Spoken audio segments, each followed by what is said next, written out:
I want to ask you about IPOB and all that. Mm-hmm. You stood surety for Nnamdi KANU. Mm-hmm. At the time when the John bail, what was going through your mind? No, at the time that he escaped, because he said himself, and even said it. Just a minute. Jumping bills. And even when he came to court the other day, he said, "I ran for my life." So there are two things about jumping bail and escaping for your life. So I think we need to always make that very, very clear. So at the time that he ran for his life, all that happened was that we said, okay, so we'll go back to court and make our case. And I came back to court and I went to the judge and we made a deposition and said that on the basis of the legal principle of last seen, that the last people that were seen with him were the soldiers of the Nigerian army who were invading his residence, his father's residence where he was staying. And therefore, they have the responsibility of talking about what happened.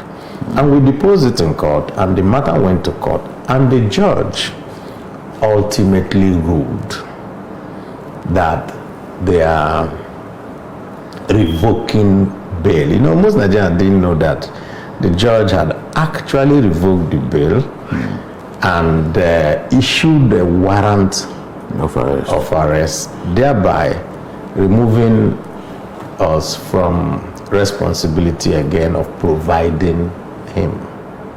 Yeah, that's what happened. Not many people know this. Yeah, a lot of people don't know. So that's why when a lot of people were shouting, "Oh, go and bring Abaribe, let him produce him," I just laughed because I knew that they were not on any strong legal foundation. Did you at any point think that you could be put in this llama over his escape? I was always shocked because the facts, of course, were very, very... you didn't feel betrayed that they did that to you? No, I didn't feel... I said he escaped for his life, so he couldn't have been betrayal. But he didn't communicate with you, and if he is running for his life, I expect him to be communicating with me. How would he communicate? I was as surprised as anybody when after that whole drama he surfaced in Israel, and I immediately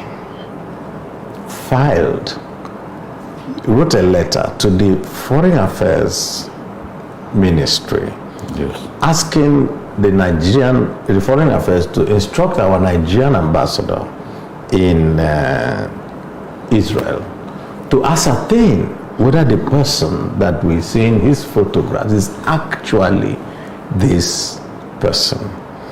I never got a response from our Foreign Affairs Minister. Because that letter that I wrote and all that, I also filed it in court. Because I always following the legal and proper procedure. I never got any response. I didn't hear anything again. And of course,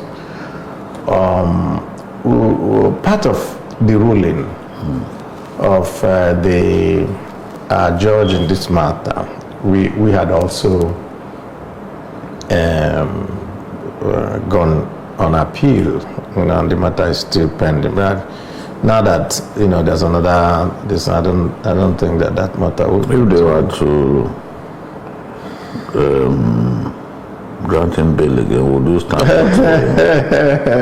Would you be willing to? If the circumstances are the same, why not? The first circumstance was that the judge said that they need a senator, to be part of his sureties. And so if a judge turns out again and says this is also this thing, I don't see why. I'm a senator of the Federal Republic.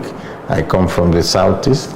I'm the chairman, I'm the minority leader. At that time, I was chairman of the Southeast Caucus. Right now, the chairman of the Southeast Caucus is Ike Madrid. So maybe if such a situation as chairman, he would not. You deflect it to him. But I don't think that we will run away from our responsibility. He's our son. He's from your state. So our son is from our state, and we think also that despite everything, there are fundamentals that we must deal with. And those fundamentals is what we need to actually focus on. Yes. And that fundamental is, what is it about this particular government that is leading to this type of alienation from component parts? Because it's not just Nnamdi Kanu. Igbo is also there somewhere insisting that they should also go their way. It's not just him. What we thought really was that the first things first. You don't deal with the symptom. You try to deal with what is it that has led to these symptoms. We think that the symptoms are the cries for, that, and at the basis of it is what Maitama Sule and a few northern leaders of thought, when they went to meet with President Buhari after his election in 2015, and they said to him, justice is the basis for whatever everybody will do. If you do justice to all, then you will have no problem. And we think that that is the problem. Justice. Thank you so much, my senator. It's my pleasure. It's my pleasure. Thank you for the opportunity. Thank you. Thank you.